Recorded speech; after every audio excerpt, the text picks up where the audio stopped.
Welcome to another OCD Recovery Instagram Live. I'm going to be talking a bit about history of OCD, life and death, our short lives, the short lives we have. A nice sort of bleak start to this Instagram Live, and then sort of building to a more optimistic stance. So, if we think about our lives now in this time, we tend to be in our reality. Well, we're in our heads, in our reality. We're seeing it through our eyes, through how we're seeing life at this point in time, with our family around us, okay? And then we have our friends, then we have maybe some people we follow on social media, and this is just a small framework of people and lives that we're seeing. And then maybe in your career, perhaps you're a doctor, or a surgeon, you're seeing people dying all the time. Now suddenly your perspective's shifting quite a bit because you're seeing a lot of human lives ending and they're right in front of you. You may be also seeing babies being born in the hospital, so you're seeing people coming into the world. So you're seeing that shift very quickly.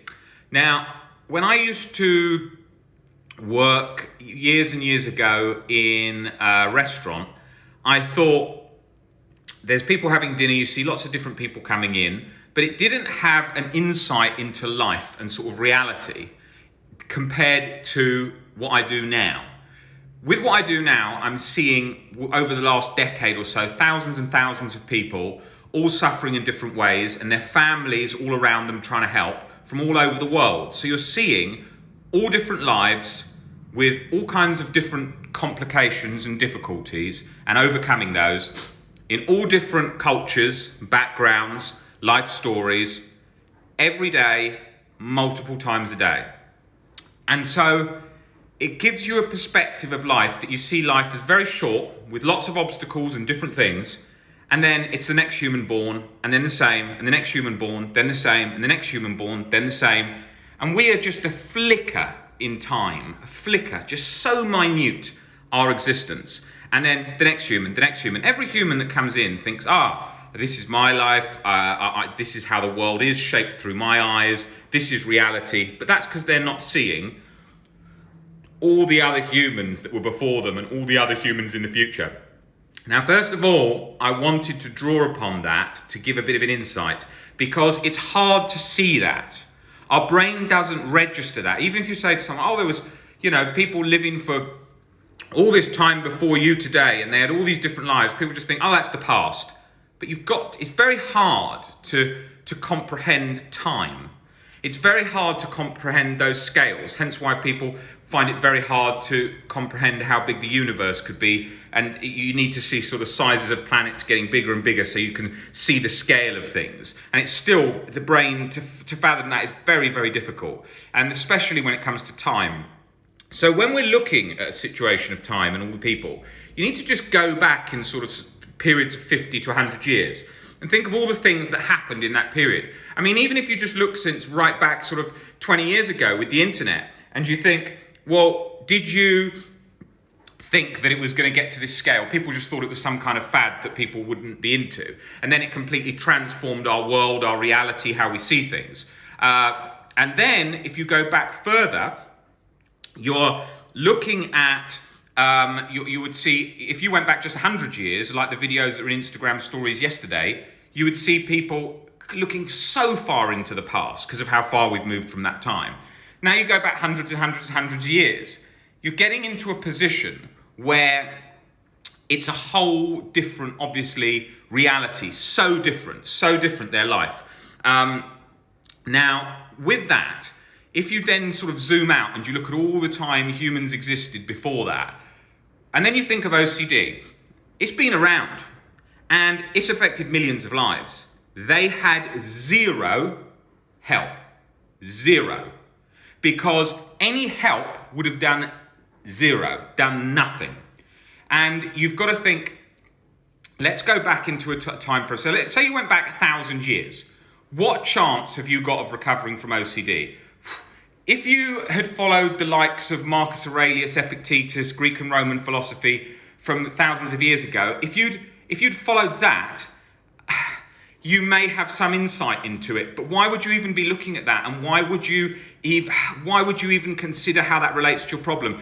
Yes, a certain number of people would have, and it would have probably got under to some extent, but then without exposures, without understanding how it operates in your brain, plus so many people would have been in asylums, going back to times where people were thought as witches, they would have been burnt at the stake or told they were possessed by a devil and then they're locked up or killed. That would have happened too. So you'd have really, really bleak. I mean, it doesn't even bear thinking about when you think about how bad OCD would have been in the past. It would have really been pretty horrendous. So they had pretty much zero help. So you imagine you're just born, say you were born into a nice family in 1800s, right? Life all around you. Okay, look, you obviously had the main obstacles, and no antibiotics, all other kinds of things, poverty. But let's say it's really bad poverty. So let's say you were in a family that was well off. You didn't have a disease, but you had OCD. Life would be going on around you. You'd have no help. No one would understand it at all. Now, that is a reality for many people today because, as I know and why I do what I do, it was pretty bleak when I started with OCD, and it still is around most of the world and general understanding. But it's because they don't have the understanding of it. Because unless you do, you can't see how to turn off that chronic guilt, chronic anxiety, latched-on cycle. However, if you went back in time, there was zero chance because there was no option. They couldn't even find it, didn't exist. Now, let's go back to 1957 when benzodiazepine was invented. That would have been a game changer because obviously that would have brought relief to a lot. Not got under things like real chronic guilt stuff. People would have probably turned to alcohol and taken their own lives, large numbers because of the suffering and no understanding of treatment, I imagine. Benzodiazepine would have been a complete game changer, but hugely addictive, which would have then led to people developing addiction and getting into all kinds of problems with that, and they would have taken ridiculous amounts of it. And then it doesn't even bear thinking about the drugs and things that were involved before that time, and the recipes and sort of potions they built to treat mental health problems. So you're getting pretty bleak in those times of what could have happened. So let's zoom up to 1957. You've got benzodiazepine invented. That had been a kind of wonder drug. And that's such a short period of time in the past. When you think of mental illness in history, it's a ridiculously short time. So then you've got that. Then you've got 1987. SSR, maybe I'm not right on the numbers off the top of my head, think I am around about that. SSRIs were invented. Another the biggest game changer realistically. Absolutely the biggest because there wasn't the addiction side. They would have taken the edge off hugely. Although the benzodiazepines would have brought people back to life and feeling like they were better to a certain extent, the addiction was so bad that it became a problem. So SSRI was the first stable option available to them. And I'm sure in 10, 20 years, and why I've been an investor in supporting psychedelics for quite a while, because I think that's going to be the next shift, where when psychedelics come in the medical way, not in the way they're done now, done properly with neutralizers to bring people out of bad so-called trips, and so that they can get a whole different change in perception along with therapy and help and coaching to get and change their perspectives on things. I think that they'll look at SSRIs as maybe a secondary treatment or work alongside and then improve better SSRIs. But that's going to be the next future. And then past that, I imagine, as you can watch in my Future of OCD videos, possibly be Elon Musk's neural link and all of that kind of stuff where we can actually get into the brain and change things. That's where I think you'll find the cure for OCD. How long away that is?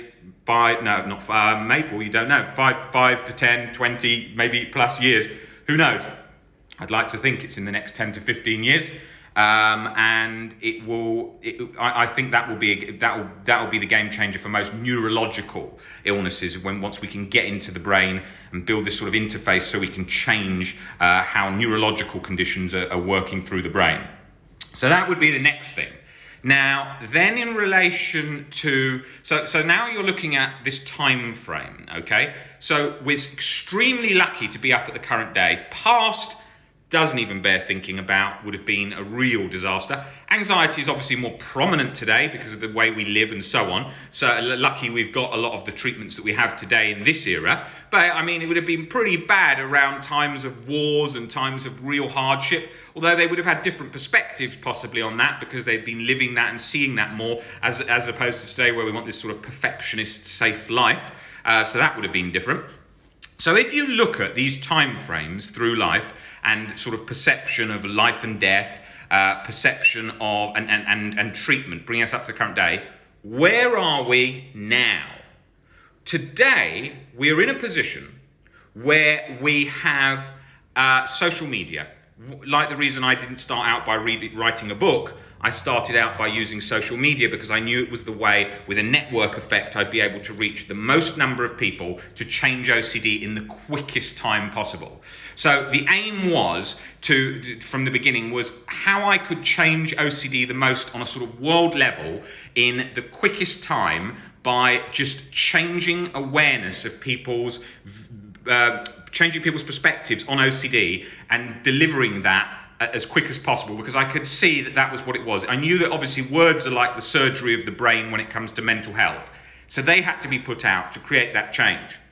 However, to do that and to deliver that, that couldn't have been done until this technology existed today. Hence why, like if you look at a lot of things, how we run things with the webinars, those are all done via Skype. So people anywhere in the world can come onto these webinars, join in, speak, be on those webinars, and can get help, get direct help wherever they are in the world and whichever language they speak, because we have a whole host of translators that work and help translate stuff so that they can get all the information that they need.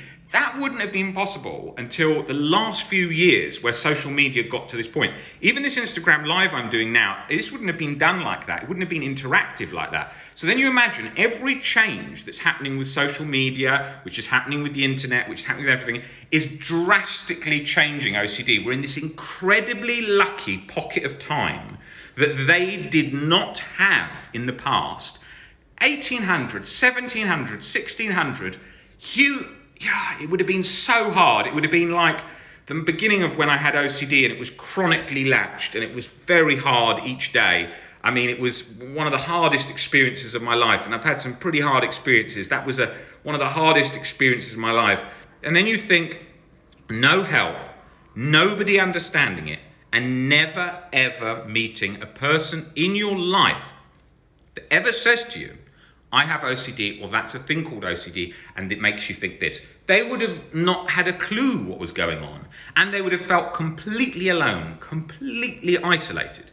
So today, the main message is obviously to deliver to people that they have OCD so they understand it, then on how to get better, and then breaking down all the fears so they don't feel alone with them and they can have an understanding of every specific fear so they can see. That's why with, like, for example, with our webinars, we're using at the moment, because it's the sort of common community terms, and I'm not sure my views on those terms at this point, whether I think it's beneficial to keep the terms ROCD, HOCD, POCD and so on, or it's better to move away from those descriptions. I don't know, but for the time being, I think they're very good descriptions in terms of helping people just to understand what's going on. But it would probably be better just to say relationship thoughts or something like that. But the problem is using the letter abbreviation of ROCD or HOCD is better for people who are scared of even saying the word or don't want to even discuss it or talk about it or type it. It helps them to sort of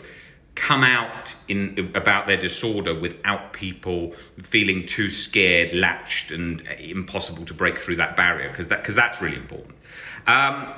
So I want us to have a think about, in this webinar today, I want us to think about time, and I want us to think about gratitude for how incredibly lucky we are to be here. I know if you live in the Philippines, you live in India, you live in Pakistan, you live in China, any of these countries, I work with these countries every day, and I know how bad OCD treatment is there and can feel like it's 300 years in the past. But it's still better due to the resources with the internet, the fact you can just Google OCD or a doctor knows the word OCD, and that there's some medication is life-changing compared to the past. So I think that is the point that I wanted to draw on today, is really thinking about that. Really thinking about the positives in your situation, as bleak as it may feel right now. Thinking about the positives of your situation. Why your situation is so in a 0.00001% of time with OCD, and that's where you want to be. Sure, in 20 years they may have the treatment where it's just like, oh, you've got OCD, I'll just walk into this room, put your head in this machine, done, go out, see you later. I'm sure things will be very different. But at this point in time, we're a hell of a lot better off than people in the past, and we have to remember that. I will be covering a questions and answer format in the next Instagram Live. I just wanted to very briefly come on here and talk about that, because I've been doing some posts about the history of OCD and so on. And so, yeah, I thought it was an important point to draw on, because it doesn't get covered enough. And I realised that when I was getting Nick in our team to do a video a couple of months ago on history of OCD, and he was like, Rob, there's barely anything online on the history of OCD. And I said, I told you, I said it never gets covered. I said, you've got to do some videos on famous people in the past who had OCD, and you've got to do more videos on the history, so people can really see how much things have changed. We'll be covering all these webinar themes, but giving you an insight in Instagram Lives of what's coming in those webinar themes. So we'll be talking about the relationship between OCD and ROCD and how they overlap, for example, in Instagram Live before that webinar, so you can get an understanding of how we're looking at it, how we're getting under the core fears. And we'll be doing the same for all the different topics we do, so you can see what we're doing specifically to break down those core fears that are at the bottom of those, how OCD is latched. Fear of shame, fear of rejection from family, fear of disconnection from others. Those are the main elements that OCD latches to. Fear of not being able to connect to your family, fear of never being happy again, fear of not being able to connect with yourself or the world or whatever. These are sort of the main common elements that it tries to get in at, as well as the good, bad people stuff that we cover regularly on here. Guys, great to see you all on here, and I will be back on shortly to do another Instagram Live. Take it easy, guys.